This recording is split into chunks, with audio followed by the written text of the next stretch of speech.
Mercedes boasts one of the grid's highest top speeds, a significant improvement from the previous year's struggles in this area. This newfound speed presented challenges for competitors like McLaren attempting to overtake, particularly with fresh tires and open DRS. However, mere speed isn't the complete solution Mercedes sought. Despite this advantage, Hamilton's ninth-place finish in Jeddah highlighted issues with stability in certain sectors of the track, costing valuable time through rapid corners. The instability experienced by the car in these critical sections underscores the importance of achieving a balance between speed and stability. While it's tempting to prioritize a straight-line pace, Mercedes acknowledges the necessity of a stable and swift performance in high-speed corners, where race outcomes are often determined. Andrew Shovlin, the team's trackside engineer, emphasized this point, stating that the team's ultimate aim is to optimize the W15's potential by achieving stability without sacrificing performance. Shovlin noted that Mercedes excelled in straight-line speed in Jeddah but struggled in sectors 2 and 3, where cornering was crucial. Adjustments were made to balance speed across different sections of the track, aiming to recover lost time in high-speed corners while maintaining competitiveness on straights. In an ideal scenario, the team intends to retain the existing setup while seeking alternative methods to enhance the performance of Sector 1 without resorting solely to increasing downforce, which inevitably compromises speed on the straights. Mercedes undeniably excels in straight-line speed, rivaled only by Haas, as illustrated in the accompanying graph. This serves as a reminder that while high top speeds indicate a car's prowess, relying solely on this metric is precarious. Mercedes may benefit on circuits like Austria, Spa, Monza, and Las Vegas, where speed provides a significant advantage, particularly against Red Bull, as seen in 2023, primarily with Ferrari. However, neglecting stability in high-speed corners results in substantial time loss, necessitating compromises that impede overall performance. As Mercedes eagerly anticipates the Melbourne race and the subsequent Imola event, their focus lies on validating the stability of their current foundation.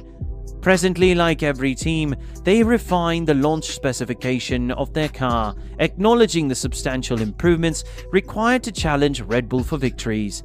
Yet such progress hinges on establishing a robust foundation that facilitates upgrades without limiting their potential.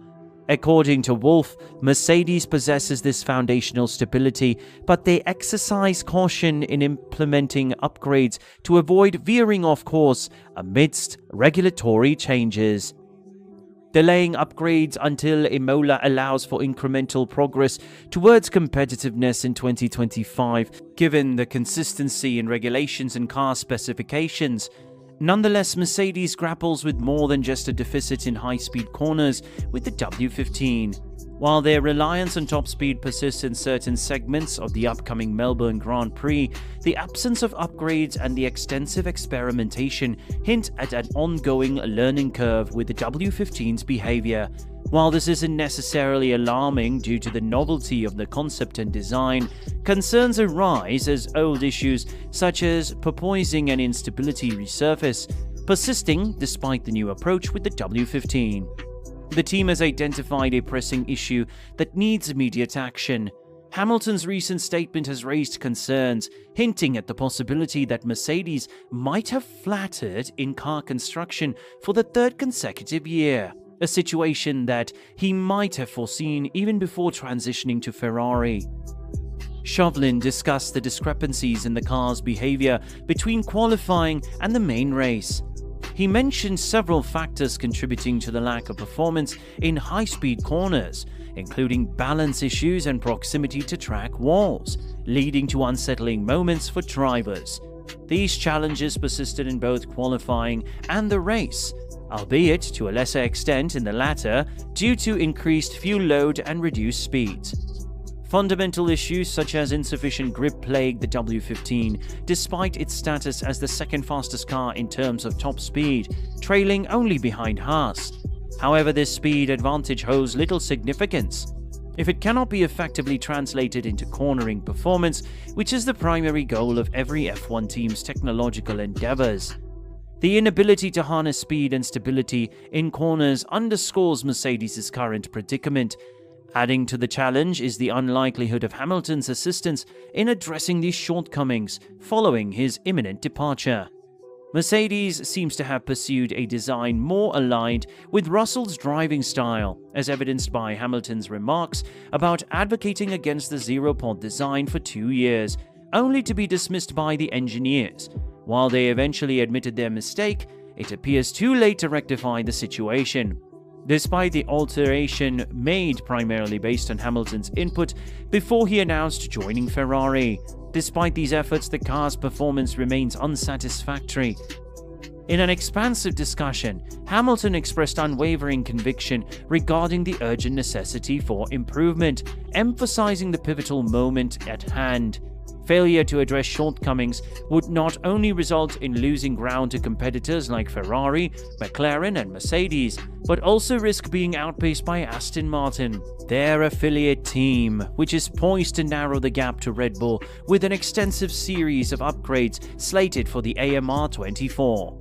Expanding on his perspective, Hamilton articulated the imperative for substantial changes, suggesting that previous adjustments may have fallen short. A critical observation he made was that the leading teams maintain distinct conceptual approaches in certain areas, indicating a clear mandate for performance enhancements.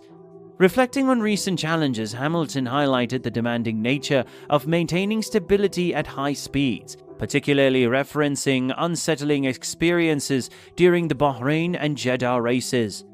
Recognizing the persistent struggle, Hamilton stressed the imperative of rectifying long-standing issues.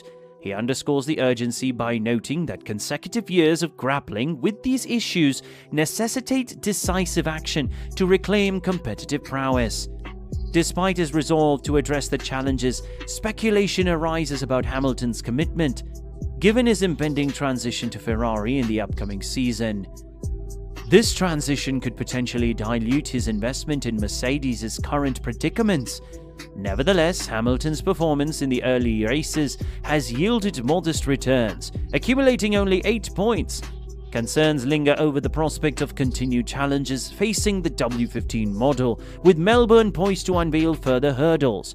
However, amidst these challenges, Hamilton expressed optimism about teammate Russell's growing comfort and proficiency with the car, although acknowledging the collective effort required to address lingering deficiencies.